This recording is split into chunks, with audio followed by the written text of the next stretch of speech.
بعض لوگ یہ دلیل دیتے ہیں کہ حضرت غوث پاک رفع یدین فرماتے تھے، اگر وہ منع ہے تو وہ کیوں فرماتے تھے؟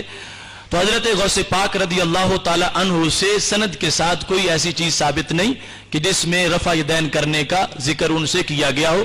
وہ منسوب کتابیں کہ ان میں سے بھی ایک، اور اس سے ہمارے لیے یہ دلیل پیش نہیں کی جا سکتی جبکہ اس پر کوئی سند اس کتاب کی موجود نہیں ہے، لیکن غوث پاک رحمہ اللہ تعالی سے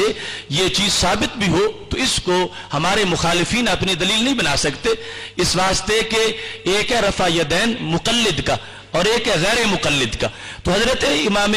اعظم ابو حنیفہ کی فقہ میں حیثیت اور حضرت غوث پاک رحمۃ اللہ علیہ کی جو تصوف میں حیثیت ہے اس کے مطابق حضرت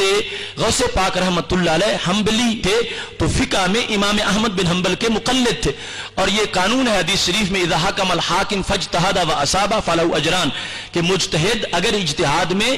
صحیح فیصلہ کرے تو 2 نیکیاں ملتی ہیں، اور غلطی بھی ہو جائے تو 1 نیکی ملتی ہے، اور اس مجتہد کے مقلد کو بھی اگرچہ وہ عمل صحیح نہیں ہوگا پھر بھی نیکی مل جائے گی۔ تو حضرت غوث پاک جو ہیں ان کا رفع یدین بحیثیت مقلد کے ہے، تو اس کے لحاظ سے کوئی اختلاف ہی نہیں ہے، کیونکہ جس طرح دیگر کئی فروعی مسائل میں اختلاف موجود ہے اور اس پر کوئی حق باطل مسلک کا مدار نہیں ہے، ایسے ہی یہ بھی صورتحال ہے، اور یہ لوگ نہ تو مقلد ہیں اور نہ ہی مجتہد ہیں، لہٰذا ان کا رفع یدین اس زمرے میں آ رہا ہے کہ جس کو شرعی طور پر غلطی قرار دیا جا سکتا ہے۔ مقلد جو ہے جس وقت وہ امام کی تقلید میں رفع یدین کر رہا ہے تو اس کو رفع یدین کرنے کے باوجود بھی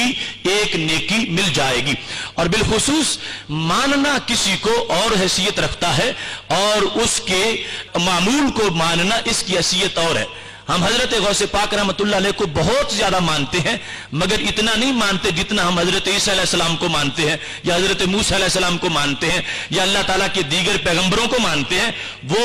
بنیادی ایمان کا حصہ ہے۔ لیکن اس کے باوجود اگر کوئی آج ہمیں کہنا شروع کر دے کہ تم اچھا عیسیٰ علیہ السلام کو مانتے تو ہو مگر ان کی شریعت کا یہ حکم ہے وہ تم نہیں مانتے، ان کا حضرت موسیٰ علیہ السلام کا یہ حکم ہے وہ تم نہیں مانتے، تو ہم کہیں گے ماننا اور انداز کا ہے اور عمل کے لحاظ سے نصاب اور ہے، اور یہ رسول اکرم صلی اللہ علیہ وسلم نے باقاعدہ تقسیم کر دی تھی۔ حضرت عمر رضی اللہ تعالی عنہ نے شعبہ جات جب تقسیم کر دیے، فرمایا اگر کسی نے قرات کا مسئلہ پوچھنا ہو تو حضرت ابی بن کعب سے پوچھا کرو، اور اگر فقاہت پوچھنی ہو تو حضرت معاذ بن جبل سے، اور اگر فیصلہ کروانا ہو تو حضرت علی المرتضی رضی اللہ تعالی عنہ سے۔ تو کیا حضرت علی رضی اللہ تعالی عنہ کو قرآن پڑھنا نہیں آتا تھا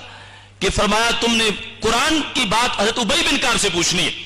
تو سب کو ہم مانتے ہیں لیکن شعبہ جات کی تقسیم ہے، جس طرح اب وہاں اعتراض نہیں ہو سکتا تھا کہ یہ کیوں کہہ دیا گیا کہ قرآن مجید حضرت ابی بن کعب سے پوچھنا ہے، حضرت علی رضی اللہ تعالیٰ عنہ کو بھی تم مانتے ہو ان سے کیوں نہیں پوچھتے؟ تو یہ اسپیشلسٹ ہونے کے لحاظ سے تقسیم ہے۔ تو حضرت امام اعظم ابو حنیفہ بحیثیت تابعی فقاہت کے مرتبے کے لحاظ سے فقاہت کے میدان میں ان کا مقام کہیں اونچا ہے، تو اس میں ان کی بات کو ترجیح دی جائے گی، اور تصوف و طریقت کے لحاظ سے حضرت غوث پاک رحمۃ اللہ علیہ اس میدان کے اسپیشلسٹ ہیں، تو اس میں ان کے قول پر عمل کیا جائے گا، تو ماننے کے باوجود کسی طرح کا کوئی اعتراض باقی نہیں ہے۔